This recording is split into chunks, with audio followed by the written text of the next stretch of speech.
ఓం శ్రీ గురుభ్యో నమ. జ్ఞానానందమయం దేవం నిర్మలస్ఫటికాకృతిం ఆధారాం సర్వవిద్యానాం హయగ్రీవం ఉపాస్మహే. ఆపదామభర్తారాం దాతారాం సర్వసంపదం లోకాభిరామం శ్రీరామం భూయో భూయో నమామ్యహం. నేను ఇప్పుడు దేవుని స్వరం అని చెప్పేసి కంచి పరమాచార్య వారు అనుగ్రహ భాష్యాలు ఉన్నాయండి. అవన్నీ కూడా ఒక వాల్యూమ్గా వాళ్ళు వేశారు, కొన్ని వాల్యూమ్స్ 7 కింద. దాంట్లో ఒక విషయాన్ని నేను చదువుతున్నానండి. ఆయన చాలా విషయాలు చెప్పున్నారు. ఇది నేనేంటంటే ఆయన చెప్పిన విషయాన్ని నేను మళ్ళీ రీప్రొడ్యూస్ చేసి రాసుకుని మళ్ళీ నేను చెప్తున్నాను ఇక్కడ. ఇంకే భావం ఆయనదే, భాష ఏమైనా లోటుపాటు ఉంటే క్షమించండి. ఇక్కడ ఆయన అంటారనమాట, దైవం దేవతలు, ఈ తేడా డిఫరెన్షియేషన్ ఉంది. దేవుడు ఒకడే, దేవతలు అంటే మనకి శక్తులు. ఆ దేవతలు అంటే ఉదాహరణకి వాయుదేవుడు, అగ్నిదేవుడు, జలం, పంచభూతాలు ఉన్నాయి కదండి అవి. అలాగే ఇంద్రుడు, వరుణుడు, ఇలా చెప్పుకుంటూ వెళ్తాం. దేవుడు మాత్రం ఒక్కడే, ఈ శక్తులన్నీ ఇచ్చేది అతనే. సాధారణంగా మనం చెప్తారు స్వామీజీ ఆయన, మనం హిందువులు ఏమిటంటే ఇతర మతస్థుల నుండి ఒక ప్రశ్నని ఎదుర్కొంటాం. సహజంగా ఎక్కువ ఇదే ప్రశ్న వస్తూ ఉంటుంది అందరికీ. అది వాళ్ళు ఏమడుగుతారంటే, మీకు 33 కోట్ల మంది దేవతలు ఎందుకున్నారు అని. అయితే దీనికి సమాధానం ఏంటంటే, ఇక్కడ దైవం అంటే ఏమిటంటే విధి, భాగ్యం. విధి అంటే ఏమిటంటే మనం చేసినటువంటి కర్మలు ఉంటాయి కదండి, ఆ కర్మ తాలూకా ఫలితాన్ని విధి అంటారు. ఇకపోతే మనం దైవం అనేది దేవుడనే అర్థంలో వాడుతూ ఉంటాం సాధారణంగా. అంతేకాకుండా దైవం దేవతలు ఒకరే అనుకుని ఇతర మతస్థుల్లాగా తలచి మనకు మనమే నవ్వుకుంటూ ఉంటాం. తర్వాత మన మత ప్రకారంగా దేవుడు ఏంటంటే ఒక్కడే. అంతే, అద్వైత సిద్ధాంత ప్రకారంగా కూడా మనకి ఆయన 3 రూపాలుగా కనపడతాడు. ఆయనే ఉన్నది ఒకడే, వన్నెస్. దాని నుంచే అనేకటువంటి తత్వాలు అన్నీ కూడా ఏర్పడి ఉన్నాయంటారు. ఆ 3 రూపాలు ఏమిటంటే మనకి బ్రహ్మ, అతను సృష్టి చేస్తాడని అనుకుంటాం. విష్ణువు ఏంటంటే మనకి రక్షణ పోషణ అంతా చేస్తాడు. రుద్రుడు ఏమిటంటే సంహరిస్తాడు, అంటే లయం చేస్తాడు. ఇది అయితే నిజం చెప్పాలంటే వీరు ముగ్గురు కూడా ఒకరికొన్న ఒకరు వేరు కాదు, అందరూ ఒకటే. ఇక్కడ ఉదాహరణగా స్వామి చెప్తున్నారు, ఒక తహసీల్దార్ ఏంటంటే కార్యాలయానికి వెళ్ళేటప్పుడు సూట్లో వెళ్తాడు. అది అంటే ఆ డెకరం మెయింటైన్ చేయాలి, కోడ్, డ్రెస్ కోడ్, ఆయన దాంట్లో వెళ్తారు. పూజలో సాంప్రదాయం ప్రకారంగా దేవాలయంకి వెళ్ళినా పూజ చేస్తున్నా ఏం చేస్తాడంటే పంచి కట్టుకుంటాడు.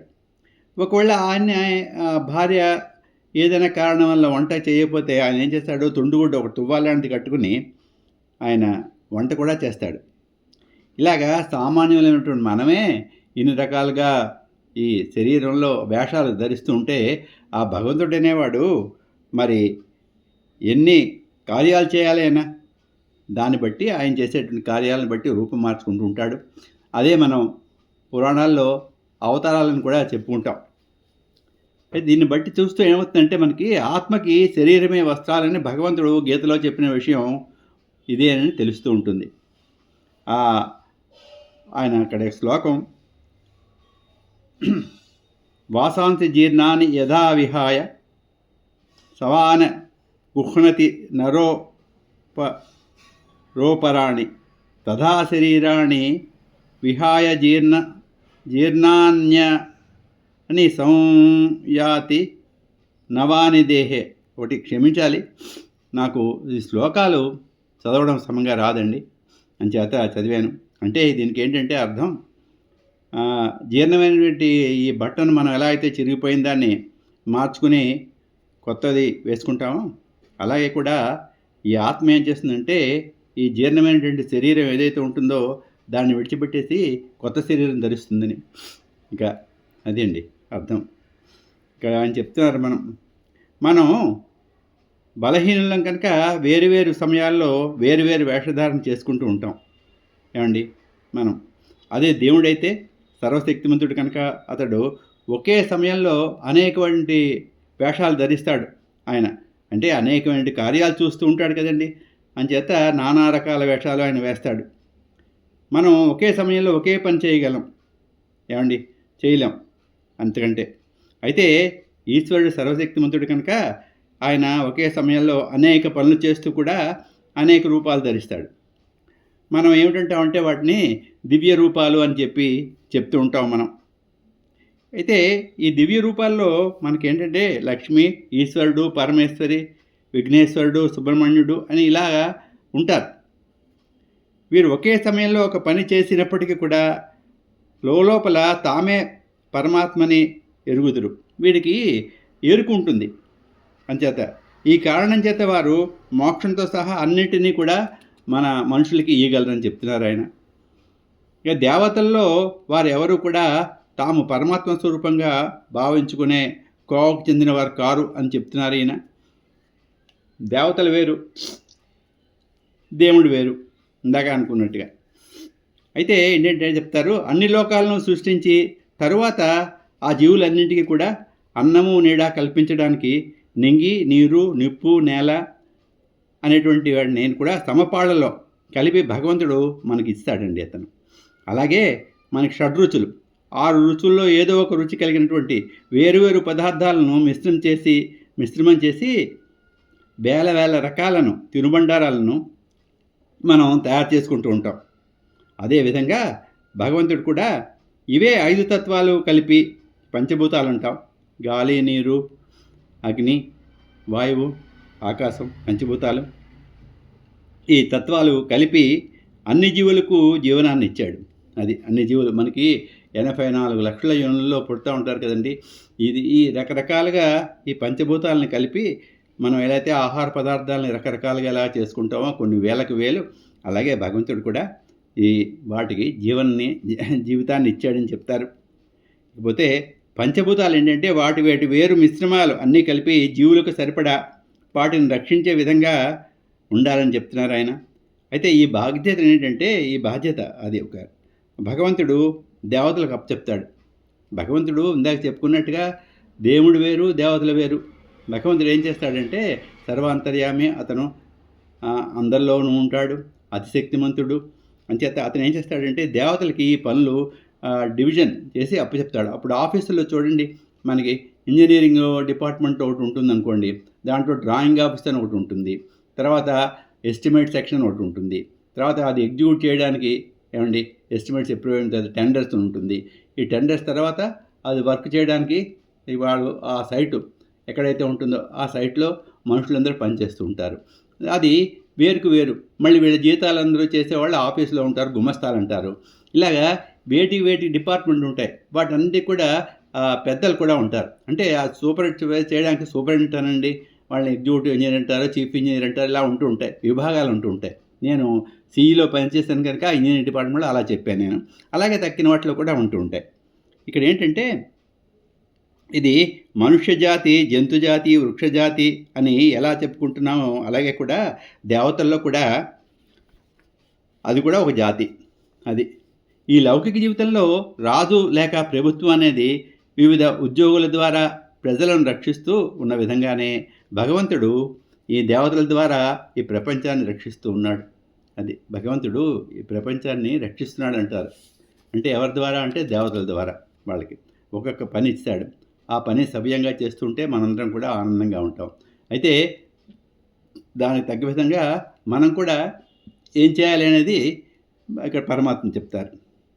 రాజు లేక ప్రభుత్వం ఇక్కడ భూమి మీద సైన్యంలో ఏమిటి, నావిక విభాగం, సైన్యం, వాయుసేన, ఇలాగ రకరకాలుగా తమ ప్రజలను రక్షిస్తున్న విధంగానే ఈశ్వరుడు కూడా దేవతల సైన్యాన్ని పెట్టుకుని నీటిపారుదల, ప్రజా ఉపయోగ శాఖ, తర్వాత యూత్ శాఖ, తర్వాత ఇంకా రక్షణ శాఖ ఎలా అయితే ఉన్నాయో భగవంతుని రాజ్యంలో కూడా పంచభూతాలను ప్రజలకు ఉపయోగార్థం కూడా అతను పని చేయించడానికి భగవంతుడు భూమి మీదకి పంపిస్తాడు.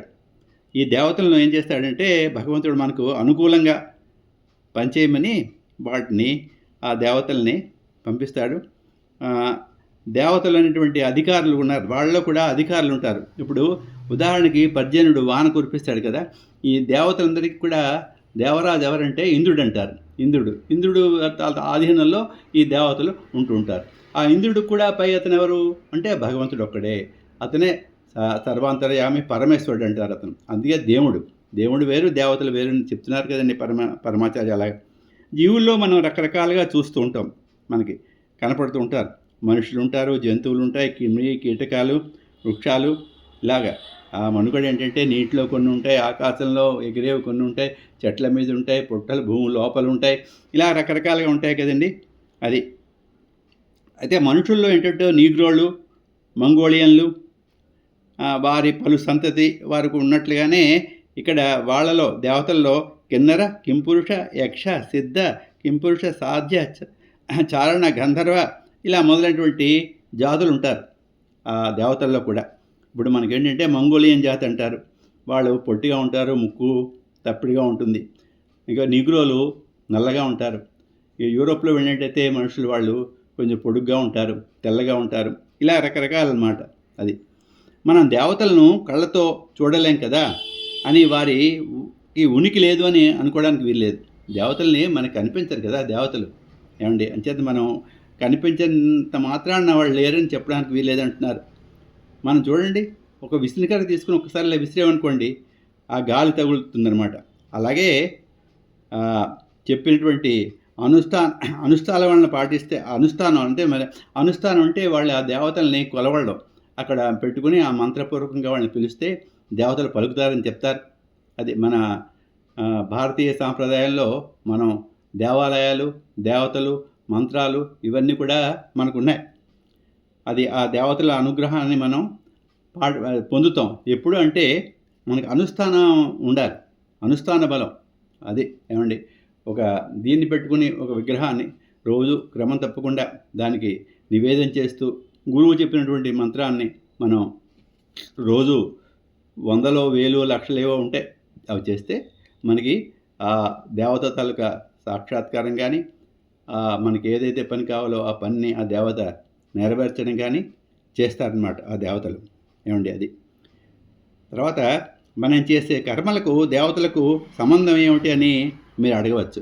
అంటే ఇది పరమాచార్య చెప్తున్నారు కదా, ఆయనే ప్రశ్న వేసుకుంటున్నారు, సమాధానం కూడా చెప్తారు స్వామీజీ. అదే ప్రభుత్వం తాను నియమించిన అధికారులకు జీతం ఇస్తూ ఉంటుంది. ఆ వేతనాలకు ధనం ఎలా లభిస్తుంది?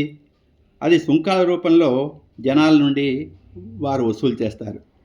ఆ విధంగా మనం చేసే కర్మానుష్ఠాల ఆచరణ ద్వారా ఈశ్వరుడు దేవతలకు ధనాన్ని ఇస్తాడు. చూసారా? అంటే అదేవిధంగా మనం చేసే కర్మానుష్ఠాలు ఏవైతే ఉంటాయో, అందుకే జన్మ మనం ఏ కర్మలు చేస్తుంటే, సత్కర్మలు చేస్తే మనకి చక్కటి లాభిస్తుంది, మంచి జరుగుతుంది. సత్కర్మలు ఎప్పుడైనా సరే, ఎవరైనా సరే ధర్మంగా నడవాలి, జీవితాన్ని నడిపించుకోవాలి. అంటే ధర్మంగా అంటే ఇంకేం లేదు, ఆఫీసుల్లో మనకు జీతం ఇస్తారు కదండి.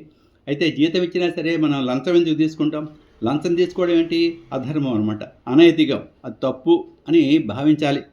అది మనం చేసేటటువంటి కర్మానుష్ఠాల ఆచరణ ద్వారానే ఈశ్వరుడు దేవతలకు ధనాన్ని ఇస్తాడు. మనకు అనుకూలమైన రీతిలో పంచభూతాలను అందిస్తున్న దేవతలకు అందుకు ప్రతిఫలంగా మనం యజ్ఞయాగాలు చేసి వారికి ఆహారం అందిస్తాం. ఇక్కడ యజ్ఞయాగాలు చెప్తున్నారు. మనం యజ్ఞయాగాల వలన మనకి సకాలంలో వానలు పడితే మనకి పంటలు పండుతాయి. ఈ యజ్ఞయాగాలకు ఏంటంటే హోమం చేస్తారు. దాంతో మంత్రపూర్వకంగా హోమాలు చేస్తూ ఉంటారు. రకరకాల హోమాలు ఉంటాయి వీటికి. అయితే దైనందిన నిత్య కర్మానుష్ఠానాన్ని చేస్తూ, అంటే అది సుంకం కింద అనమాట మనం చేస్తున్న అనుష్ఠానం. పన్ను కట్టడం ద్వారా మనం అధికారుల సహాయాన్ని పొందవచ్చు. మనం ఇది లౌకిక జీవితంలో చెప్తున్నారు. ఇక్కడ మనిషికి కీటకానికి మధ్య ఎంతో వ్యత్యాసం ఉంది. కీటకానికి మన పనులు, ఆ ఆచారాలు అర్థమవుతాయా? అలాగే మనం కూడా దేవతల విధి విధానాలను అర్థం చేసుకోలేము. అది పరమాచార్య చెప్తున్నారు. వారు చేసేటువంటి విధి విధానాలు మనకు అంత తొందరగా అర్థం కావు. ఇక్కడ ఏంటంటే మళ్ళీ చెప్తున్నారు, దేవగణాలకు చెందిన వారిని మనలాగా జరామరణాలు వారికి ఉండవు. వారు మనకన్నా ఎంతో శక్తివంతులు. అయినా భగవంతుడు మనం ఇచ్చే ఆహుతులు అంటే హవ్యాలు అంటారు, అది ఆ పుచ్చుకునే విధంగా వారు నియమించారట. భగవంతుడు నియమించాడు దేవతల్ని. ఇక్కడ హవ్యం ఏంటంటే దేవతలకు ఇచ్చేటటువంటి దాన్ని హవ్యం అంటారు, పితృదేవతలకు ఇచ్చేదాన్ని కవ్యం అంటారు. అది ఈ హవ్య కవ్యాలు రెండు కూడా మనం అగ్నిలో వేస్తాం. అగ్నిదేవుడు వాయుదేవుడు దాన్ని ఆ దేవతలకి వాళ్ళు అందిస్తారు. అది అయితే ఈ ప్రాణి లోకం కన్నా ఎత్తున నివసించే దేవతలకు 3 రూపాలు ఉంటాయి. అంటే వీళ్ళకి మనం ఇప్పుడు ఈ భూమి మీద మనం ఉన్నాం కదండి, మనకంటే ఎత్తుగా ఉంటారు లోకాలు. అతల వితల మనకి చెప్తారు కదా, కిందన 7 మీదన 7 మొత్తం 14 అంటారు చూస్తారా, అలాగే ఈ ప్రాణి లోకంలో కన్నా ఎత్తున నివసించే దేవతలకు 3 రూపాలు ఉంటాయట. చెప్తున్నారు ఆయన. ప్రతి దేవత దేవలోకంలో ఉన్నప్పుడు దివ్య శరీరాలతో ఉంటారు. అది దైవిక రూపాన్ని కలిగి ఉంటుంది. ఆది దైవిక రూపం అంటారు దాన్ని. అది దివ్య శరీరాలతో వాళ్ళు ఉంటారట దేవలోకంలో ఉన్నప్పుడు. మానవులు మనం తపస్సు చేస్తాం కదండి, తపస్సు ద్వారా శక్తి పొందితే ఈ రూపాలు మనం చూడగలుగుతాం. అది ఇక్కడ మా స్వామి ఏం చెప్తున్నారంటే మన మంత్రానుష్ఠానం ఉండాలి, ధ్యానం ఉండాలి. నిరంతరం వాళ్ళని కొలిచినట్టయితే వారి తాలూకా దివ్య శరీరాలు మనకి అగుపిస్తాయి. మనకి ఒక రామకృష్ణ పరమహంస ఆయనే ఉదాహరణ. కాళికాదేవి అమ్మవారితో ఆయన మాట్లాడేవారట. దివ్య శరీరం అమ్మవారి దేచ్చు వచ్చారు ఆవిడ వచ్చి ఎదురుకుండా మాట్లాడేవారు ఆయనతోటి. అక్కడ మనం చూడొచ్చు. అయితే ఈ రూపాలు చూడగలుగుతామని చెప్పారు ఆయన. వాళ్ళు మాట్లాడతారు కూడాను. నేను అన్నట్టుగా రామకృష్ణ పరమహంసతోటి ఆ పరమహంసతో అమ్మవారు మాట్లాడేవారు. దేవతలు దేవలోకంలోనే కాదు, ఈ లోకంలో కూడా 5 తత్వాల రూపంలో రూపరహితంగా ఉంటారు. ఇక్కడ తత్వాల రూపంలో ఉంటారు అంటే కంటికి అగుపించకుండా అవి తత్వాలు అన్నమాట. రూపరహితంగా అంటే రూపం లేకుండా ఉంటారు. ఇది ఆది భౌతిక రూపం.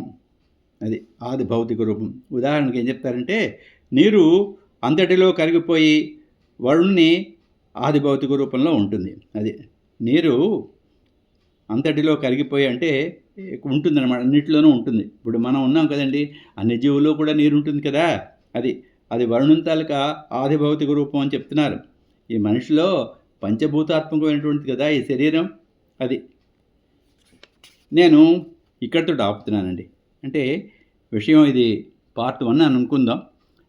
ఇంకో కొంచెం ఉంది, అది నేను తర్వాత చదువుతానండి.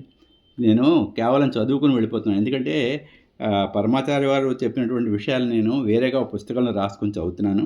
నేను ఇక్కడితో ఆపుతానండి. తర్వాత భాగం 2లో చదువుతాను. శుభం భూయాత్.